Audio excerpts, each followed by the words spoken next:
ब्याज देता नहीं, ब्याज लेता था और पैसे देता था।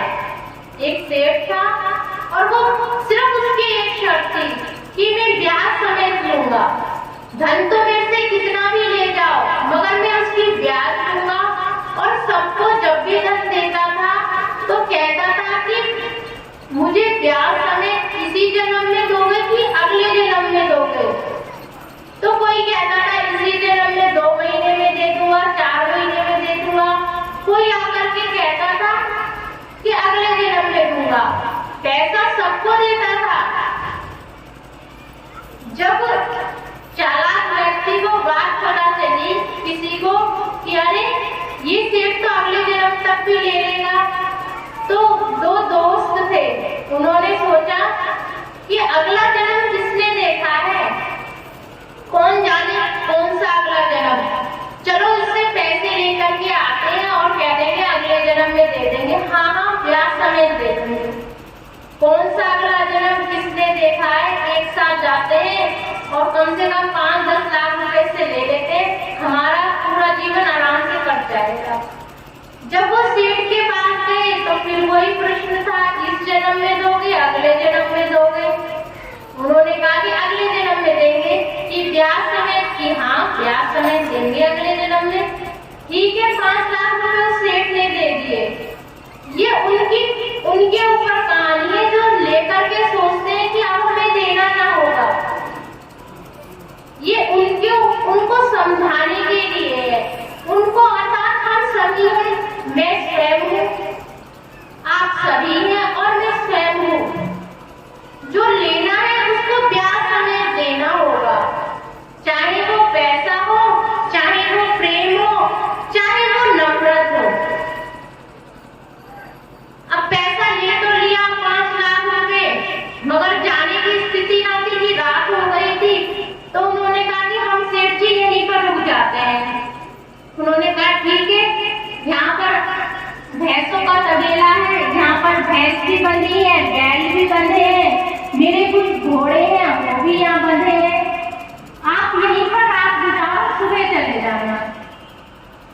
अब जब वो दोनों बड़े खुश थे कि अगले जन्म में देंगे, हाँ ब्याज समेत देंगे, आराम से रहेंगे, 5 लाख रुपए हमारे पास है, सुबह चलेंगे, नहीं तो कोई ले लेगा। अब रात्रि में जब सोने लगे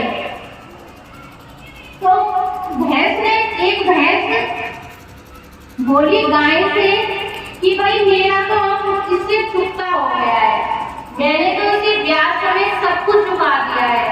इतने सालों से मैं इसके घर में रही, मैंने एक बढ़िया को जन्म दिया, वो इसके पास है, मेरा इसने दूध पिया, वो उस हिसाब से मैंने इसको खूब दूध पिलाया, इसने बेच के मेरा तो हिसाब चुकता हुआ। अब मैं दूध देने के लायक नहीं हूँ। अब मुझे कल कसाई आएगा और वो मुझे ले जाएगा, मगर हाँ उस कसाई पर मेरा भी उधार है। वो मुझे लेने तो आएगा, मगर उसके आने से पहले मैं मर जाऊंगी। वो जैसे ही इसको पैसे देगा और वो मुझे लेकर के जाएगा और रास्ते में ही मैं मर जाऊंगी, क्योंकि मुझे एक रोग है जिससे कि वो मेरा मांस भी नहीं बेच पाएगा और उसको घाटा हो जाएगा। उस पे भी मेरे पैसे आ रखे हैं। इसका पैसा तो मैंने लिया था सेठ का, तो मैं भैंस बनकर आ गई और मैंने इसको दूध पिलाया, इसने दूध बेच करके पैसे रखे। अब ब्याज के रूप में मैं अपनी ये बढ़िया छोड़े जा रही हूँ। जो बड़ी होकर के भैंस होगी और जो भी थोड़ा बहुत हिसाब चुकता ब्याज है वो ये बढ़िया मेरी पूरी करेगी। और मगर एक जो वो आ रहा है कसाई, उसके ऊपर मेरे पैसे आ रहे हैं और मेरे अंदर जो रोग है उस कारण वो मेरा मांस नहीं बेच पाएगा, मगर उससे मुझे लेने हैं। तो वो उसको पैसे तो उसको दे जाएगा, मगर उसको मेरा शरीर नहीं मिलेगा। केवल उसे मुझे दफनाना या ऐसे ही गले सड़े छोड़ना होगा। तो जो भी जीव जंतु और हैं, उड़ने वाले पक्षी, कौवा, चील, ये सब मेरा मांस खाएंगे। उनसे भी, क्योंकि मैंने बहुतों से लिया था, अब वो कौवा और चील बन गए हैं, तो वो मेरा मांस खा करके उनका मैं चुकता कर दूंगी मरने के बाद। अब ये सब बातें वो सुन रहा था, दोनों सुन रहे थे दोस्त। कि ये कौन से हिसाब की बात हो रही है, ये भैंस क्या बोल रही है, और ये भैंस बोल रही है तो हमें सुनाई क्यों दे रहा है। उन्हें तो सुनाई दे रहा था, मगर जो आजकल के ऐसे हैं वो तो बहरे हो गए हैं, उन्हें तो सुनाओ तो भी नहीं सुनाई देगा। उन्हें उस भैंस की भावना भी पता चल रही थी, क्योंकि उन्हें सुधरना था, और जिन्हें ऐसे लोगों को सुधरना ही नहीं होता तो उनके कानों में भी चिल्लाओ तो भी नहीं सुनाई देगी। तो भैंस कह नहीं रही थी, मगर क्या परमात्मा के माध्यम से उन्हें सुधरना था।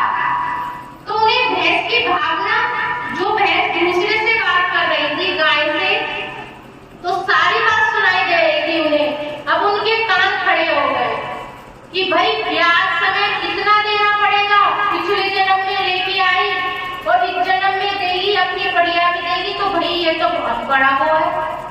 सुबह उठे और उठते ही कहा कि ये लो अपने पैसे ले लो, हमें नहीं चाहिए। सेठ जी क्यों? कि बस हमें नहीं चाहिए, अगले जन्म में ब्याज तक पता नहीं हम तुम घोड़े बनाओगे, बैल बनाओगे, क्या बनाओगे। तो उस सेठ ने कहा नहीं, अब तो तुम्हारा खाता लिख चुका है अगले जन्म का, अब तो मैं ये अगले ही जन्म में लूंगा।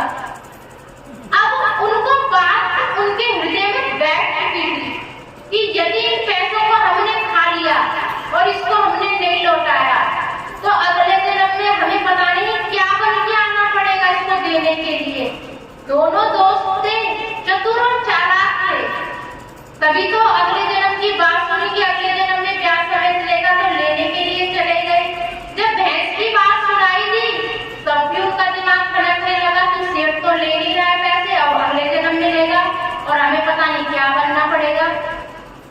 उन दोनों ने विचार करा और वो गांव से बाहर चले गए और पैसा भी ले गए। अब पैसा उनको खर्च करने की हिम्मत ना हुई, क्योंकि बात दिमाग में बैठ चुकी थी। जिस भी इंसान के अंदर सत्संग की एक भी बात बैठ जाए, जीवन परिवर्तन उसी दिन से है। जब उनके दिमाग में ये बात बैठ गई तो उन्होंने कहा चलो ठीक है, इन पैसों का हम तालाब बनवाते हैं। उन्होंने तालाब बनवाया। जब बारिश का महीना आया तो उसमें साफ स्वच्छ जल भी भरा। तालाब ऐसा था कि सीमेंटेड था, चारों तरफ से पक्का था, तो उसके अंदर बहुत अच्छा पानी भर गया था। अब जब वर्षा ऋतु के बाद सब लोग कहा कि ये गांव के बाहर तालाब किसने बनवाया है इतना अच्छा।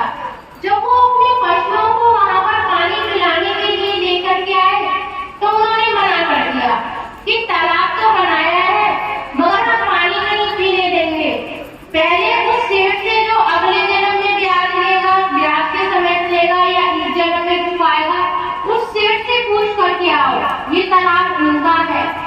अब गांव वालों ने कहा कि वो सेठ तो मुझे ब्याज पर पैसे देता है इस जन्म में और अगले जन्म में, अब वो तो अच्छा सेठ है, उसने तालाब बनवा रहा है, मगर ये तो नौकर छोड़ रखे हैं, ये मना कर रही है। अब वो गांव वाले जब मिल करके उस सेठ के पास गए तो उन्होंने कहा कि भाई तुमने तालाब तो बनवा दिया है सेठ जी, उसमें पानी भी है, मगर उस पानी को हमारे पशु पी नहीं सकते हैं। तुमने दो वहाँ पे नौकर जो छोड़ रखे हैं वो पानी पीने से मना कर रहे हैं कि हम अब तुम्हारे पशुओं को पानी नहीं पीने देंगे, पहले सेठ से पूछ के आओ। सेठ को कोई कहानी समझ नहीं आई कि मैंने तालाब बनवाया है, दो नौकर छोड़े हैं। जब वो सेठ गया तो बहुत अच्छा तालाब, क्यों नौकरों को बुला करके लेके आओ कि ये दो नौकर है। जब वो निकल के आए कि अपने खाते में से जब तक आप अगले जन्म का चुकता नहीं हमारा काटोगे तब तक हम तो पानी पीने नहीं देंगे। अब सेठ कहने लगा वास्तव में तुम बहुत चतुर और चालाक हो, ठीक है अब तुमने मेरे पैसों से ये बनवा ही दिया है तो तुम्हें कहानी समझ में आ गई, तो अब मुझे तुम्हारा बही खाते से नाम काटना होगा, क्योंकि तुमने इसी जन्म में चुकता कर दिया। और ब्याज समय इतने दिन में जो तुमने मुझसे पैसे लिए थे, मेहनत से ये तालाब बनवाया, अब इसमें सब पशु पानी पिएंगे तो तुम्हारा हिसाब यहीं पर खत्म और वही खाता कट गया।